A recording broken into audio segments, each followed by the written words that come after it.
नमस्कार, मैं हूँ रजत खन्ना और आप देख रहे हैं एसटीएन पर खास मुलाकात मुद्दे की बात में। आज हमारे साथ हैं कोटा मेडिकल कॉलेज के प्रिंसिपल डॉक्टर विजय सरदाना साहब। डॉक्टर विजय सरदाना साहब पिछले काफ़ी लंबे अरसे से, लगभग 2019 से ही हमारे कोटा मेडिकल कॉलेज के प्रिंसिपल बने हुए हैं। बहुत लंबा अनुभव है और कोटा मेडिकल कॉलेज ने आपके ही सानिध्य में, आपके निर्देशन में काफ़ी तरक्की की और इसी तरक्की में कल एक नाम और जुड़ा, हमारे लिए गर्व का विषय था। कोटा मेडिकल कॉलेज में कल सफलतापूर्वक किडनी का ट्रांसप्लांट हुआ। राजस्थान में किडनी का ट्रांसप्लांट उससे पहले एक एसएमएस जयपुर होता था और बीच में कुछ समय के लिए जोधपुर में शुरू हुआ। और हमारे लिए खुशी की बात यह है कि अब कोटा में हमारे लिए ये व्यवस्था लगातार जारी रहेगी और इसी अचीवमेंट के साथ हमने आज बात करने के लिए अपने साथ में डॉक्टर विजय सरदाना साहब, आपने अपना समय निकाला, हम आपका स्वागत करते हैं। नमस्कार जी। पहला सवाल मेरा यही है कि किडनी ट्रांसप्लांट जब वहाँ पे संपन्न हुआ और सफल हुआ, पहली प्रतिक्रिया आपकी क्या रही? देखिए, सुबह से हम लोग थोड़ा एप्रीहेंसिव थे, ट्रांसप्लांट टीम भी एप्रीहेंसिव थी, हम सब लोग एप्रीहेंसिव थे कि सब कुछ ठीक ठाक हो। जयपुर से बैकअप टीम भी आई हुई थी। तो जैसे ही ट्रांसप्लांट करीबन 2:30-3 बजे ख़त्म हुआ प्रोसीजर, तो मैं वहाँ गया और मैंने पूरी टीम से बात की और जो जयपुर से आई टीम थी उनसे बात की। उन्होंने अपनी संतुष्टि जाहिर की कि भाई जो किडनी है जिसको ट्रांसप्लांट किया गया है डोनर से निकाल करके, वो फंक्शन कर रही है, पेशेंट को यूरिन पास हो गया है और पेशेंट की हालत उनके हिसाब से सेटिस्फैक्ट्री है। तो तब जा कर के हम सबको बहुत सुकून मिला और सब ने बहुत खुशी महसूस की कि जितने लंबे समय से kidney transplant centre, renal transplant unit जिसको कहते हैं, जो शुरू हुई, उसके इक्विपमेंट्स आए, उसका कंस्ट्रक्शन हुआ, हमारे यहाँ ट्रांसप्लांट सर्जन्स भी इसका ईगरली वेट कर रहे थे, तो वो कल जा कर के पहला ट्रांसप्लांट संपन्न हुआ। हमारे यहाँ डायलिसिस की सुविधा भी है और ट्रांसप्लांट सर्जन हमारे ट्रेंड हैं और माननीय मुख्यमंत्री द्वारा ये सुविधा बिल्कुल निःशुल्क की गई है। तो आगे भी अनवरत ये रोगियों की अवेलेबिलिटी और नीड के हिसाब से ये कार्यक्रम ट्रांसप्लांटेशन का जारी रहेगा और इसे हम और ऊर्जा से आगे बढ़ाने की कोशिश करेंगे। डॉक्टर साहब, अक्सर सुनने में ये आता है कि किडनी ट्रांसप्लांट तो हो जाता है लेकिन उसके बाद में मरीज को एक्स्ट्रा ऑर्डिनरी केयर की ज़रूरत होती है। तो क्या एक आम व्यक्ति जिसके पास में 2 कमरों का मकान है, रहने वाले 4-5 लोग हैं, क्या वहाँ पर थोड़ा सा दर्शकों की?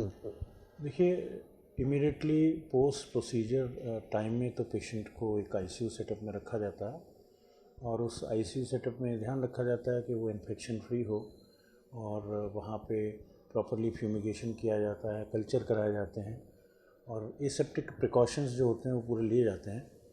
और कई बार 7 दिन, कई बार 10 दिन पेशेंट को रख के जब वो पेशेंट स्टेबलाइज हो जाता है, ऑब्वियसली पेशेंट में इन्फेक्शन के चांस होते हैं क्योंकि इम्यूनोसप्रेसेंट ड्रग्स पे होता है। तो रोगी को जब घर भेजा जाता है तो जो ट्रांसप्लांट टीम है उसको अच्छे से एडवाइस करती है कि आपको क्या प्रिकॉशन लेने हैं, किस तरह से अटेंडेंट को उनसे बिहेवियर करना है, किस तरह से अप्रोच करना है, उनको क्या करना है। तो ये सब चीज़ें बताई जाती हैं जिससे कि इन्फेक्शन की पॉसिबिलिटी और दूसरे कॉम्प्लिकेशन है वो ना हो।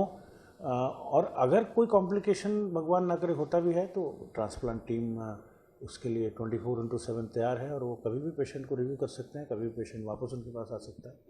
तो ये सावधानियाँ रखी जाती हैं। मतलब वो अपना नॉर्मल जीवन जी सकता है थोड़ा बहुत प्रिकॉशंस के साथ में। देखिए, सबसे ज़्यादा ट्रांसप्लांट अगर कोई होता है तो वो किडनी ट्रांसप्लांट होता है और किडनी ट्रांसप्लांट के बाद में पेशेंट की जो क्वालिटी ऑफ लाइफ है बाय एंड लार्ज ठीक होती है और ऐसे पेशेंट कई वर्षों तक, कई दशकों तक भी जीते हैं और उनकी किडनी अच्छे से फंक्शन भी करती है। प्रोसीजर अच्छे से हो जाए, उसके बाद में पेशेंट फॉलो करे डॉक्टर्स के एडवाइस को, तो ये संभव है। आमतौर पे किडनी कब, मतलब ऐसा महसूस होता है कि भाई अब इसकी किडनी ट्रांसप्लांट करनी जरूरी है या बदलनी जरूरी है? क्या डायलिसिस उसका कोई सिम्टम्स बता देते हैं, डॉक्टर्स को पता लगता है कि अब ऐसी आवश्यकता आ गई? हालांकि ये क्वेश्चन जो है नेफ्रोलॉजिस्ट और यूरोलॉजिस्ट ज़्यादा अच्छे से बता सकते हैं, लेकिन जो मैं समझता हूँ कि जब फ्रीक्वेंसी ऑफ डायलिसिस बहुत बढ़ जाए, ज़्यादा हो और डायलिसिस से रिलेटेड कॉम्प्लिकेशन हो जाएं, तो और एक इरिवर्सिबल स्टेज आ जाए कि जहाँ आपको लगे कि किडनी की रिकवरी पॉसिबल नहीं है, तो वो स्टेज होती है जब दूसरे भी कई फैक्टर होते हैं जो नेफ्रोलॉजिस्ट और अच्छे से बता पाएंगे।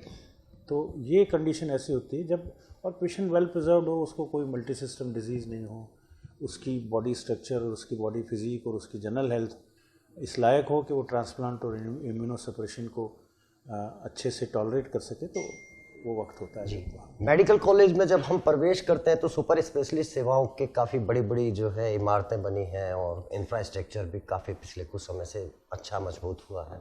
क्या क्या आपके मेडिकल कॉलेज के अंदर फैसिलिटी आएंगी? देखिए, ये मेडिकल कॉलेज 92 में शुरू हुआ था और आज जितने वर्ष हुए हैं उतने वर्षों में ये जितने भी पुराने मेडिकल कॉलेजेस हैं वो उसमें फास्टेस्ट ग्रोइंग मेडिकल कॉलेज है। आज हमारे यहाँ 250 सीट्स हैं।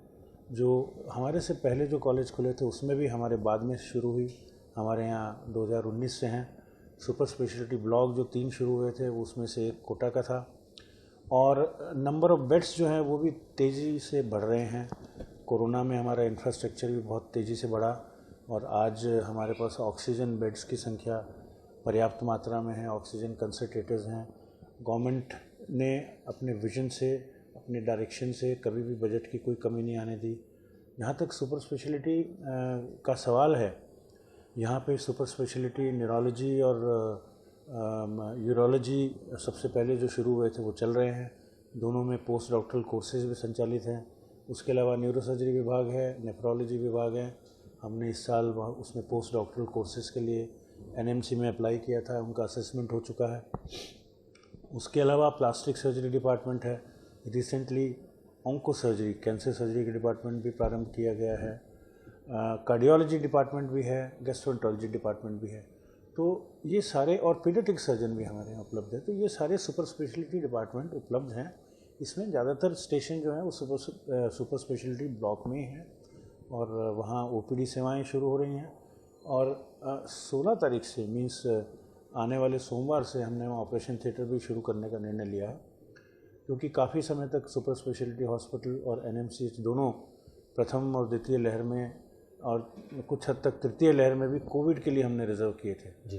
तो उनसे फ्री होने के बाद अब जो ओरिजिनल सुपर स्पेशलिटी जिनके लिए हॉस्पिटल बना था वो शुरू हुई हैं। तो वहाँ पे थिएटर भी है, 16 तारीख से हम शुरू कर रहे हैं, जिससे कि वहाँ पे इंडोर सेवाएं भी और सुदृढ़ हो सकें। डॉक्टर साहब, एक जो अस्पताल को लेकर के आमतौर पे एक धारणा ये रहती है आम आदमी में कि वहाँ जाओ तो एक लंबी लाइन, पहले पर्ची कटेगी, फिर एक डॉक्टर के पास में ओपीडी में जो है मौजूद हैं डॉक्टर, उनको दिखाने के लिए बाहर एक बहुत लंबी लाइन है। क्या वजह है कि हम इन लाइनों को छोटा नहीं कर सकते, थोड़ा सा जल्दी इलाज मुहैया हो जाए या कम देर तक खड़ा रहना पड़े पेशेंट को? ऐसा क्या हो सकता है? देखिए, गवर्नमेंट रन जो हॉस्पिटल्स होते हैं, स्पेशली मेडिकल कॉलेज, वहाँ पे फुटफॉल बहुत ज़्यादा होता है लोगों का। आप देखें कि ओपीडी की संख्या कोटा के अगर सभी हॉस्पिटल मिला लें तो करीबन 7-8 हज़ार पर डे है जी। जयपुर में एसएमएस की ओपीडी जो अटेंडेंस है वो मेरे ख्याल से पूरे देश में सबसे ज़्यादा है। तो पर डे जहाँ इतना फुटफॉल होगा, फैकल्टी मेंबर्स और रेजिडेंट्स की संख्या उतनी तेज़ी से नहीं बढ़ती है जितनी तेज़ी से कि पेशेंट्स की संख्या बढ़ती है। तो कई बार लंबी लाइनें लगती हैं, लेकिन हम लोग उसको कम करने की कोशिश ये करते हैं कि काउंटर्स बढ़ाते हैं।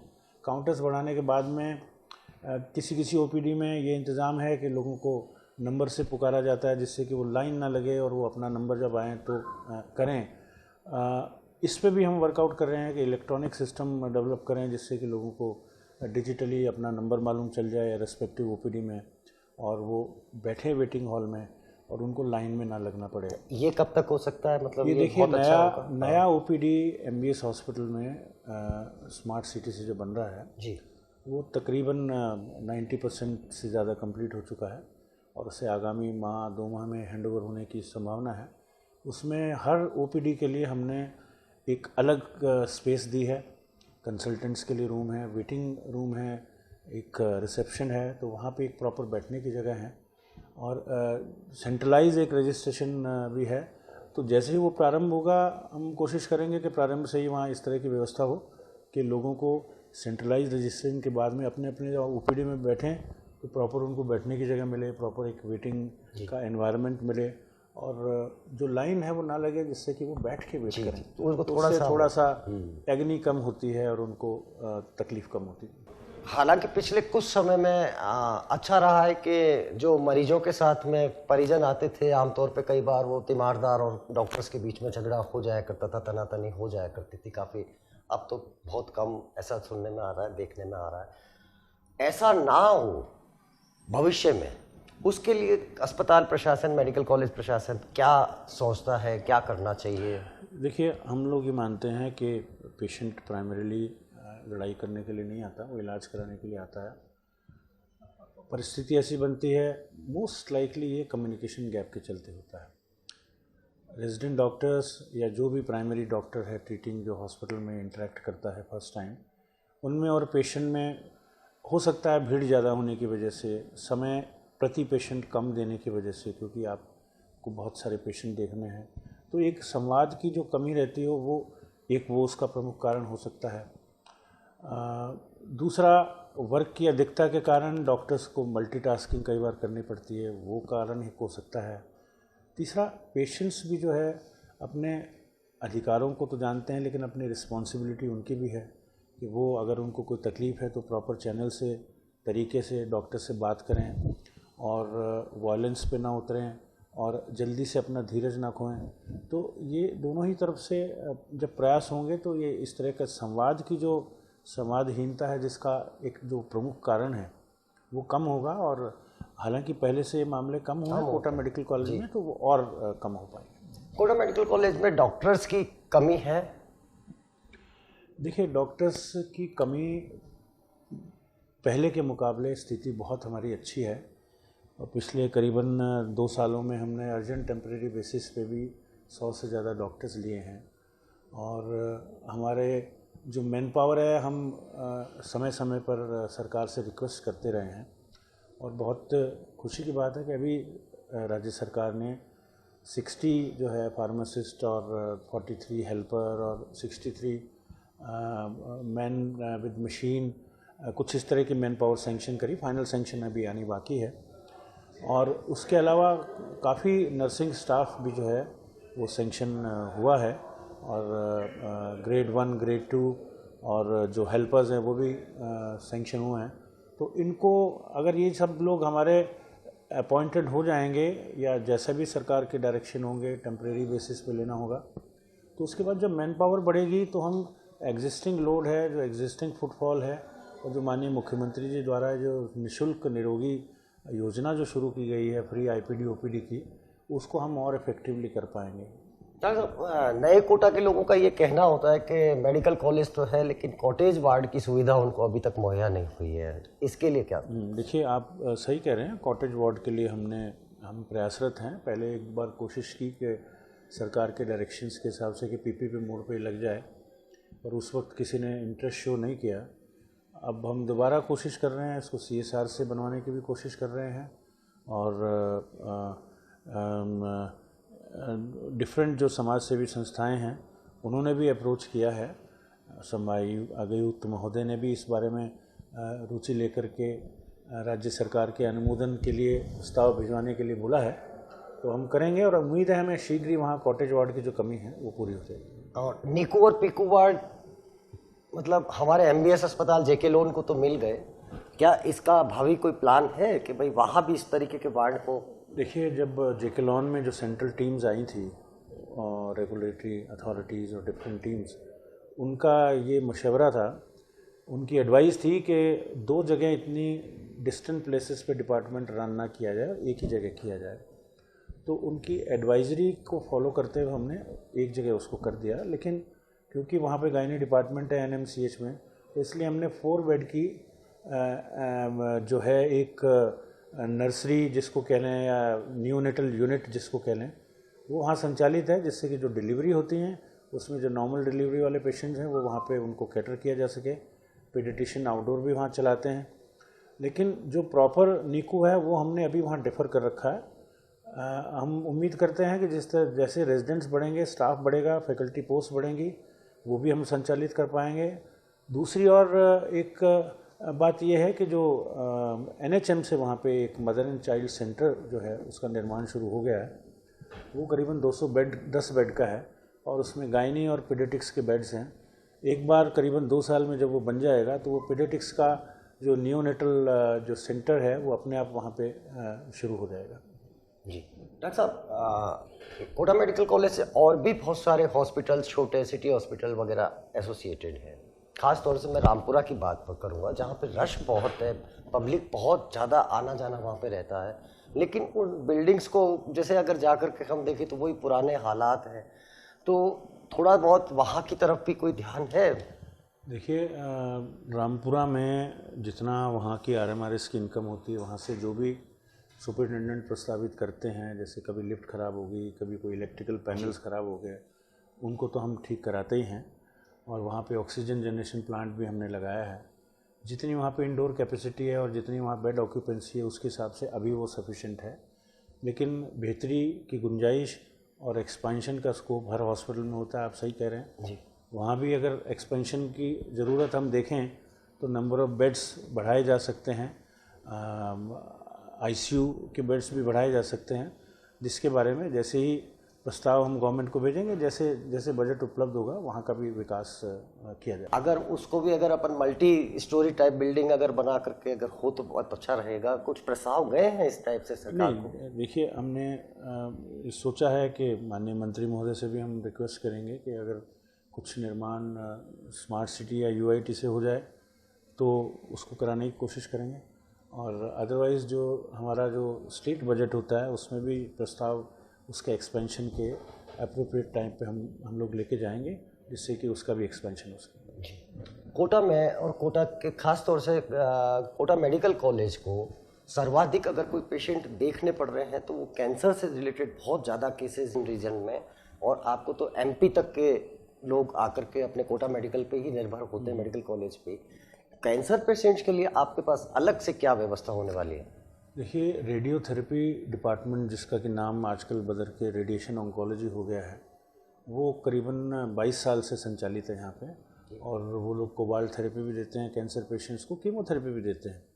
लेकिन अब राज्य सरकार ने जो बजट घोषणा में माननीय मुख्यमंत्री जी ने सर्जिकल ऑन्कोलॉजी, मेडिकल ऑन्कोलॉजी इनकी जो घोषणा की है, उसमें हमारे यहाँ सर्जिकल ऑन्कोलॉजी का प्रतिस्थापन भी हो गया है।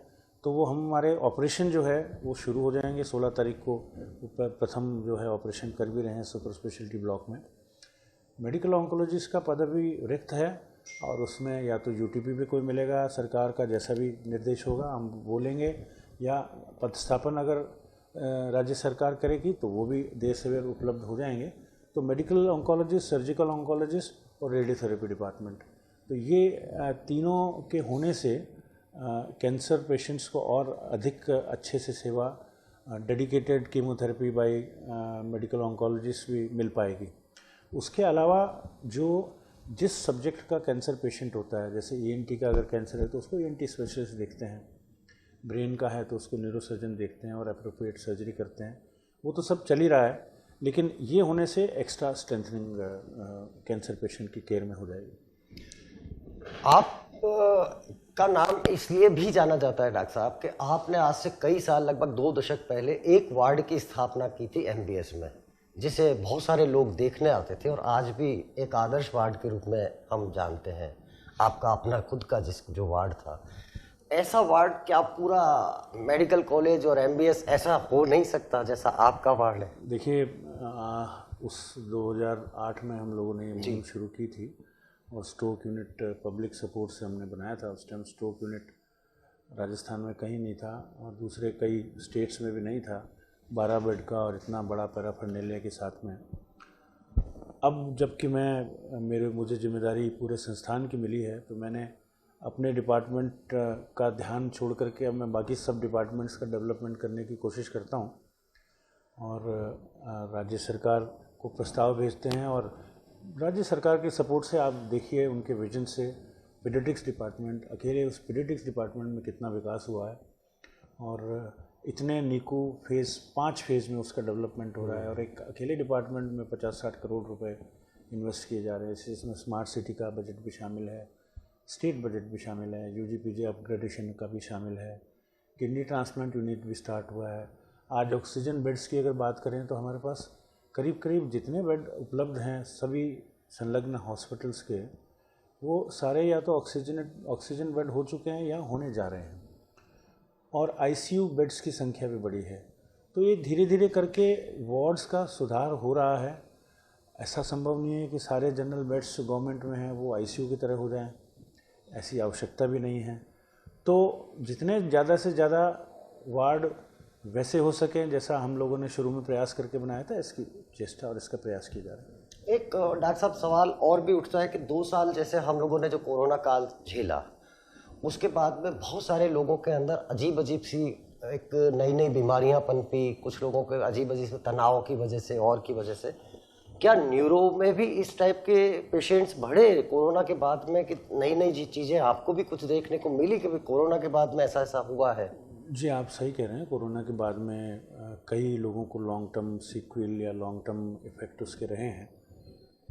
अगर आप न्यूरोलॉजी की बात करें तो सबसे कॉमन सिम्टम जो न्यूरोलॉजी में हम लोगों को देखने को मिलता है वो कोविड में आपने भी सुना होगा कि स्वाद का जाना, स्मेल का चले जाना, वो भी एक न्यूरोलॉजिकल सिम्टम ही है प्राइमरीली। उसके अलावा स्ट्रोक का जो परसेंटेज है, प्रतिशत, आम पब्लिक से जिनको कोविड है उसमें थोड़ा सा बढ़ता है, क्योंकि खून उसमें गाढ़ा होता है। पल्मोनरी कॉम्प्लिकेशंस भी होते हैं, थ्रोम्बो एम्बोलिक, और ब्रेन में भी इन्फार्क्ट्स होने की संभावना मार्जिनली हाई है, लेकिन है जनरल पॉपुलेशन से। उसके अलावा मेमोरी इम्पेयरमेंट, इरिटेबिलिटी, कई बार बिहेवियरल सिम्टम्स भी ऐसे पेशेंट्स में बढ़ते हैं। एक बीमारी होती है जीबी सिंड्रोम, उसके भी कुछ केसेस सामने आए थे। और अगर म्यूकोर माइकोसिस हो जाए तो अगर वो आई में चला जाए तो आई की नर्व्स को इफेक्टेड करता है। तो इस तरह से ये कॉम्प्लिकेशंस हमें न्यूरोलॉजिकल कॉम्प्लिकेशन भी देखने को मिले हैं कोविड के बाद में। हालांकि अब फॉर्चुनेटली कोविड नहीं है, तो अब इस तरह के केसेस ऑब्वियसली कम आ रहे हैं, लेकिन उस टाइम में इस तरह के केसेस बहुत ज़्यादा केसेस थे। एमबीएस में और कुछ नया डेवलपमेंट क्या हो सकता? देखिए, एमबीएस में तकरीबन 140 करोड़ के काम माननीय स्वायत्त शासन मंत्री महोदय की स्वीकृति से और उनके ब्लेसिंग से चल रहे हैं। और जिसमें एक तो 40 करोड़ का एमबीएस का ओपीडी है, जिसमें कि न सिर्फ ओपीडी होगा इंडिविजुअल डिपार्टमेंट का, जैसे मैंने कहा विद इंडिविजुअल स्पेस, 50 बेड का आईसीयू भी होगा, उसमें lecture theatre, auditorium, seminar room, ये सब सुविधाएं होंगी। वेटिंग हॉल अच्छा होगा। आईपीडी जेकेलॉन का बन रहा है। इसके अलावा मॉर्चरी बन रही है जिसका पूरा रिनोवेशन किया जाएगा करीबन 4.25 करोड़ रुपए की लागत से। और अभी जो कार्य शुरू हुआ है अभी 3-4 दिन पहले, उसमें एक आईपीडी विंग एक नई बनाई जा रही है, basement plus ground plus 4 stories की, जिसमें तकरीबन 200 बेड्स होंगे, ऑपरेशन थिएटर होगा, आईसीयू होगा, तो उससे बेड की संख्या भी बढ़ेगी। इसके अलावा प्रीफैब बेड्स जो हैं वो करीबन 150 से 200 प्रीफैब बेड तो मेडिकल कॉलेज और एनएमसीएच कैंपस में बनाए जा रहे हैं, और 50-50 बेड एमबीएस और जेकेलॉन हॉस्पिटल में बनेंगे, जिनको कि हम एक आइसोलेशन वार्ड की तरह काम में लेंगे। और इस तरह की कोई महामारी आती है यदि फ्यूचर में, या और भी जो भी उपयुक्त का उनका यूज़ होगा उस काम में, उस यूज़ में लेंगे। अगर अभी तो सबके लिए संदेश कि अपनी हेल्थ का ध्यान रखें। हेल्थ प्रेशियस है। पहला सुख निरोगी काया, जैसा कि सभी कहते हैं, माननीय मुख्यमंत्री जी भी कहते हैं। और सरकार की जो भी प्रयास हैं, जो भी स्कीम्स हैं लोगों के लिए, उनका सबका लाभ उठाएं। और जो निःशुल्क निरोगी जो सेवा शुरू की गई है माननीय मुख्यमंत्री जी की घोषणा से, उसमें सभी गवर्नमेंट हॉस्पिटल्स में सभी जांचें, सभी आउटडोर सेवाएं, ड्रग्स, मेडिसिन्स और सभी कुछ पूर्णतः निःशुल्क है, तो उसका आप लाभ उठाएं। और जो बीमारी पे अपना जो होने वाला खर्च है उसको आप सेव कर सकते हैं और उसको कहीं और इस्तेमाल कर सकते हैं, अच्छे यूज़ में ले सकते हैं। और अपना ध्यान रखें और समय समय पर जो भी राज्य सरकार की और हम लोगों की जो एडवाइजरी जारी होती है उसको फॉलो करें। महामारी के टाइम में जैसा आप लोगों ने सपोर्ट किया था अपने परिवार को, सोसाइटी को, सभी को, वो वैसा ही एटीट्यूड जारी रखें, उसको और बल्कि अच्छा करें। यही मेरा सबसे आह्वान है। बहुत बहुत धन्यवाद डॉक्टर साहब आपका, आपने अपना कीमती वक्त हमें निकाला और हम तहे दिल से आपके आभारी हैं। धन्यवाद। बहुत बहुत धन्यवाद।